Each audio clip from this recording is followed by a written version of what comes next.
আমার ক্ষতি করছে, আমার ২,০০০ টাকা বা ১,৫০০ ২,৫০০ টাকার ফ্যান নষ্ট করে ফেলছে অমুক মেকার বা অমুক টেকনিশিয়ান। আসসালামু আলাইকুম, ইনকাম স্কুলে স্বাগতম।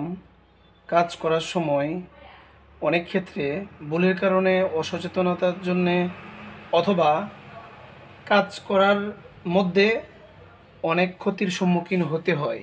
যেহেতু আমরা টেকনিশিয়ান, বিভিন্ন ধরনের রিপেয়ার কাজ করি, কাজ করতে গেলে সমস্যা হতেই পারে।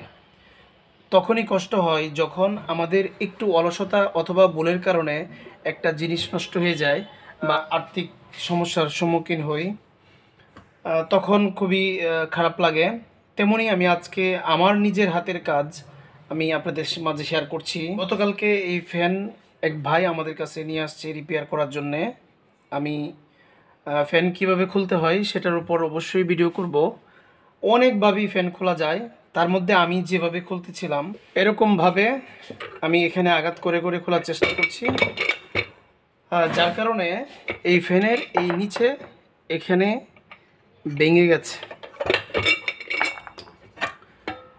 মানে ফ্যানটা উঠে আসছে বা ওইটা নিচে চলে গেছে, নিচের বিয়ারিংয়ের সাথে এই এতটুকু অংশ ভেঙে তারকমভাবে চলে আসছে। এখন এটা ভাঙার কারণ কি, আমার কি ভুল ছিল সেটাই আপনাদের সাথে শেয়ার করব। অনেকভাবেই ফ্যান খোলা যায়, এটা আমার কি বলছিল সেটাই আমি বলি। আমার কাছে সব ধরনের টুলসই আছে। নিচের বেয়ারিং খোলার জন্য এই টুলস, তারপর নিচে হিট করার জন্যে বা এখানে আগুন দেওয়ার জন্য আমার কাছে টর্চ, সব ধরনের যন্ত্রপাতি আমার কাছে আছে।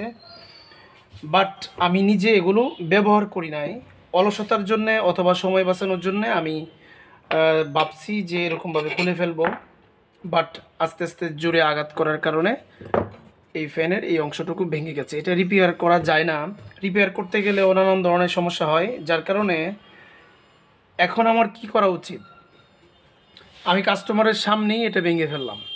এখন আমি অনেকদিন যাবৎ সার্ভিসিং কাজ করে আসছি, আমি চেষ্টা করি যে আমার হাতে বা আমার ভুলের কারণে যদি কোনো জিনিস নষ্ট হয়, তখন আমি চেষ্টা করি সেই পার্টস অথবা ওই পণ্যটি আমি নিজ থেকে সেম অথবা অন্য কোনো প্রোডাক্ট থাকলে আমি দিয়ে দেওয়ার চেষ্টা করি। এই ফ্যানটি যখন আমি ভেঙে ফেললাম, এখন কাস্টমারকে আমি আমার ওয়ার্কশপ থেকে আমি অন্য একটি ফ্যান কাস্টমারকে দিয়ে দিচ্ছি, যার কারণে সে খুবই খুশি। এখন আমি যদি এই ফ্যানটি যদি বলি যে কাজ করার ক্ষেত্রে এটা ভেঙে গেছে, এটার যাই জব বা এটার জরিমানা আমি বহন করব না, বা এটা আমার কোনো কিছু করার নাই, কাস্টমার হয়তো কোনো কিছু বলবে না। বাট আমার নিজের কাছে কেমন জানি মনে হয় যে কাস্টমারটা কষ্ট পাবে, বা ফ্যানটা যদি ১,৫০০ ২,০০০ যত টাকাই হোক তার জিনিসটা আমি নষ্ট করে ফেললাম। তখন আমি যদি আমার এখান থেকে বা আমার ওয়ার্কশপ থেকে আমি অন্য একটি ফ্যান যদি তাকে দিয়ে দিই, তাহলে সে অবশ্যই খুশি হবে। নেক্সট টাইমে অন্য যে কোনো সমস্যার সমাধানের জন্য, বা আমরা যেহেতু বহুমুখী কাজ করি, আমাদের গুডউইল ঠিক থাকলো, এইসব দিক চিন্তা করে আমি অন্য একটি ফ্যান কাস্টমারকে দিয়ে দিচ্ছি। এখন আপনাদেরকে বলার উদ্দেশ্য হলো, যেহেতু আমার এই চ্যানেলে সার্ভিস রিলেটেড ভিডিও করা হয়, প্র্যাকটিক্যাল কাজ দেওয়ার চেষ্টা করি, আপনারাও যখন প্রতিনিয়ত কাজ করবেন তখন সম্পূর্ণ সতর্কতার সহিত অথবা যেই কাজ যেভাবে করা দরকার সেভাবে করার চেষ্টা করবেন। আর যদি আপনারা না করেন, অনেক সময় এরকম জরিমানা আপনাদের দিতে হয়, বা যদি নাও দেন কাস্টমার নষ্ট হবে, কাস্টমার হারাবেন, অথবা তারা আপনার দুর্নাম করবে যে কাজ করতে যেয়ে আমার ফ্যান ভেঙে ফেলছে বা আমার ক্ষতি করছে, আমার ২,০০০ টাকা বা ১,৫০০ ২,৫০০ টাকার ফ্যান নষ্ট করে ফেলছে অমুক মেকার বা অমুক টেকনিশিয়ান। সেজন্যে সতর্কতার সহিত যদি আমি কাজ করতাম তাহলে হয়তো এই ক্ষতিটুকু আমার হতো না।